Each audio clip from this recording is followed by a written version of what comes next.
सभी भाई बहन को प्रणाम। आप लोग मेरे प्रणाम को अपने अपने चरणों में स्वीकार कीजिए।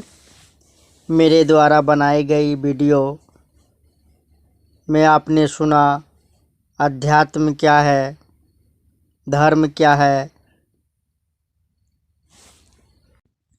हरि काका के अनुभूति सुने और कामरिया बोलबम क्यों कहते हैं, पांचों तत्वों का बीज मंत्र क्या है, ज्योतिर्लिंग 12 ज्योतिर्लिंग क्यों है, इसकी व्याख्या सुने हैं हम और आप। ज्योतिर्लिंग में अग्नि की प्रधानता अधिक मात्रा में क्यों है और उसके आगे आपने यहाँ तक सुना है। अब आप वीडियो को ध्यान से सुनने और समझने का प्रयास करिए। दीदी, हरि काका और कुछ अन्य लोगों ने मिलकर एक आयोजन समिति का गठन किया। महाशिवरात्रि की तैयारियां जोर शोर से चलने लगी।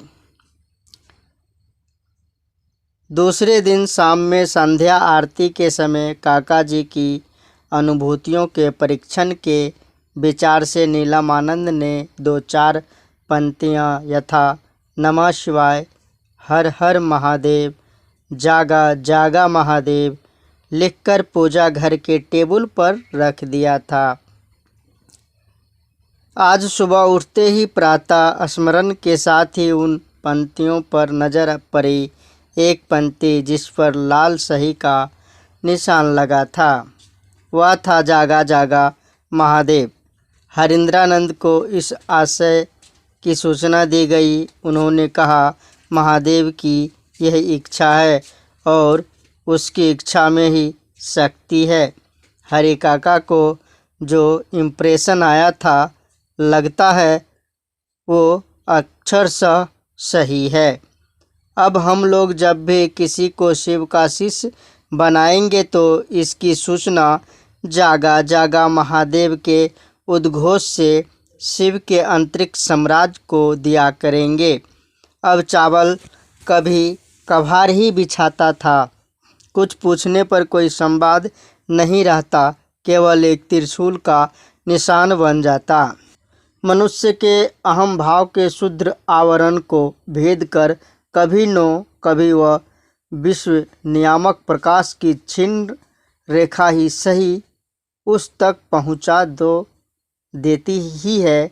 काका की अनुभूति की सम्यक समझ जो हरिंद्रानंद एवं नीलमानंद को हुई वही अक्षरों की परिधि में आई ताकि वे क्रिया रूप को प्राप्त हो सके। शाम की चर्चा में गुरु भाई बहन बैठे थे। कुछ नए लोग भी शिव को गुरु मानने आए। साहब ने सभी को कहा कि आज से शिव का शिष्य बनाने के बाद इसकी सूचना अंतरिक्ष को संप्रेषित कर दी जाएगी।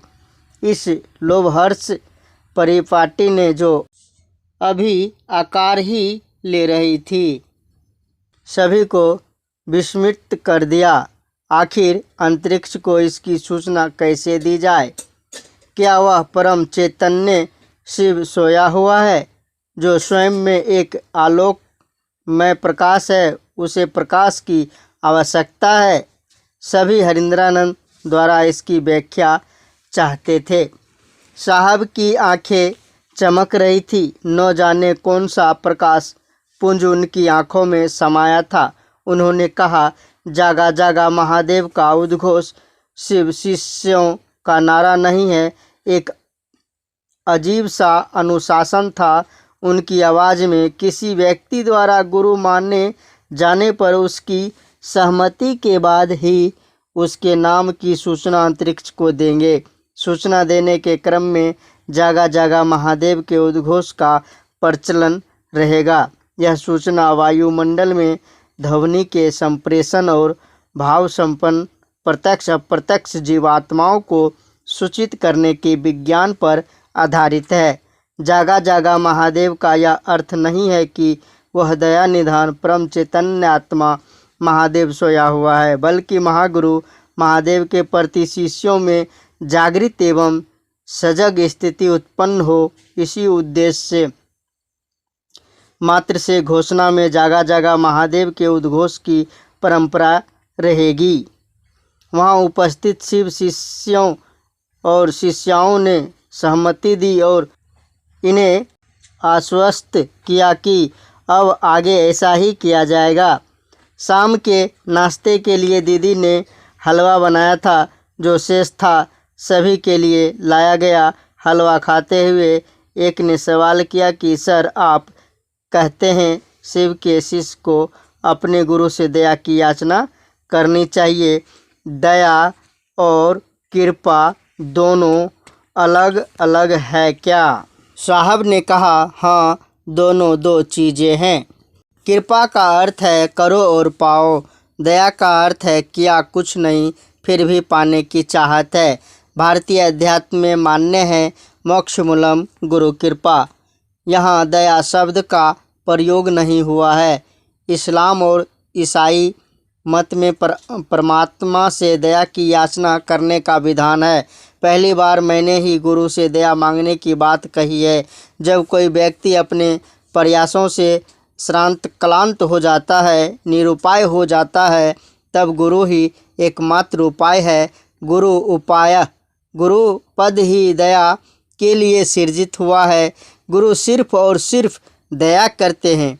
कहा गया है, गुरु सकल उपचारा। अपने प्रयासों से अपने बलबूतों पर परमात्मा को प्राप्त करना असंभव है।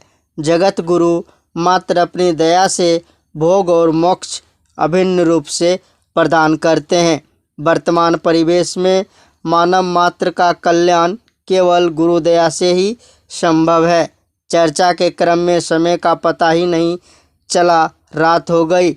महाशिवरात्रि की तैयारी चल रही थी। सभी व्यस्त। दीदी को तो पूजा में विशेष रुचि रहती थी। कभी ये ठीक हो रहा है तो कभी वह पूजा के सामान की खरीदारी वो खुद कर रही थी। तैयारियों का जायजा लिया जा रहा था। तभी एक गुरु बहन ने साहब से पूछा, बड़े भैया, हाथ में 12 दाने का ही कंगन हम लोग क्यों पहनते हैं? वैसे यह सवाल तो सभी के मन में था, पर हिम्मत कौन करता। साहब मुस्कुराने लगे, बोले, लंबी कहानी है, इसके आगे अगले वीडियो में आप लोगों को बताएंगे। आप लोग जुड़े रहें। आप सभी भाई बहन को मेरा प्रणाम।